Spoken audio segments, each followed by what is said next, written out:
So that's the first thing I want you to note. The people that will qualify for the double portion, or yes, the glorious portion that God is offering us, the first thing that has happened to them is that they are people who can see beyond the ephemerals and who will not bow to the gods of this world, who will not succumb to the pressure that bad is bringing. You're a young man, and the devil seems to have told you that the only way to make it is to compromise in the exam hall, because everybody around you have done so, even your present lecturers, because they themselves, they are a product of exam malpractice. They don't mind. Rather than supervise your project, for you to do project with your own strength, with your own capacity, they say you don't need to do that. Just pay me some money and they will give you prototype a project to write. And you only need to change a little data here and there, and you get it out. And you are going about thinking you have a degree. You don't know that what you have done is that you have disqualified yourself unwittingly from the kind of persons that God can release this glorious portion to. Some of you have been told that if you don't offer your body for sex, you are not going to likely rise in any promotion. And so you quickly rush and give yourself over to an unscrupulous man who is promising to promote you. And once they have done it, and they have discovered, they have scattered your life. They have, removed whatever is glorious in your life. Did you understand that they have not promoted you yet? They still tell you to keep coming.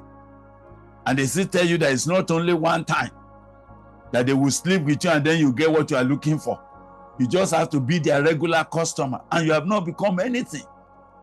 And every time you want to wake up and come to your senses, they quickly dangle something and say, yes, this girl continued, and that's why we gave her this position. If you also continue, you get there. And you are so overwhelmed with buying your life, submitting yourself unto every molestation. Now, I want to say to you, God brought you here because he hasn't finished with you. God brought you here because he regarded what had happened to you as the time of your ignorance. And the Bible said, the time of ignorance, God did what? God winked at. For he has commanded every man everywhere to repent. I believe that what has happened to you in years past, no matter how terrible it was, and no matter how devastating it has been, God, whose purpose for your life is still remaining, is still looking at it, he's still considering you, he's still speaking concerning your life. He's still saying, but this one is one of those, it's one of those firebrand that I'm taking out of the fire. That's why you are here. But as I'm looking at this, I saw that Elisha, though a quiet man, we didn't know so much about him except that God was now introducing him, because any other chapter before then, nothing was said about Elisha until this time. Quiet, unknown, but never to compromise. Not popular, yet quietly pursuing a future that has glory. Are you somewhere listening to me? Every time you wanted to step out and join the popular club and flow with those of your friends that are selling out their lives, there is a caution that is holding you back. And people are thinking that you are just outdated And others are looking at you as if you are so queer, and that you are not social, and that you are not sociable, whatever they want to call you. What is the reason for that restraining hand? That hand was restraining you so that you do not sell out what will become your inheritance tomorrow. So Elijah departed, and he found Elisha, the son of Shaphat. The first word that struck me there is that he found Elisha. What it means is that since God whispered to him that there's somebody like this, the servant of God began to look here and there. As he was going, he may have found others on the road. And he said, Lord, is this the one? Because I've never met him before. I don't know this Elisha you are talking about.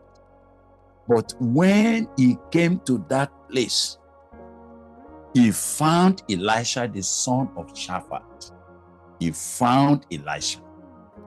I want to say to you that all these people that will qualify for the double portion, they are people that have been found.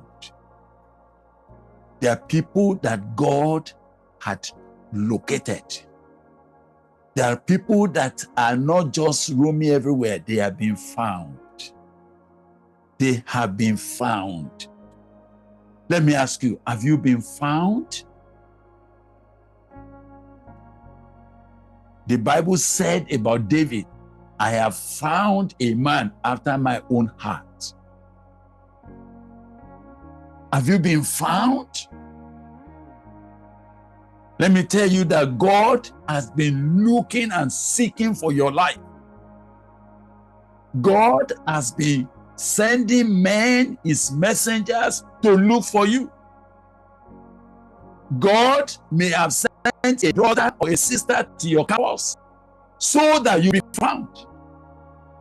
God may have brought a message across your path.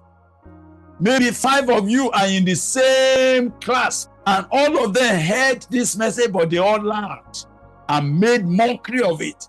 But your own heart could not let go, and God has found you.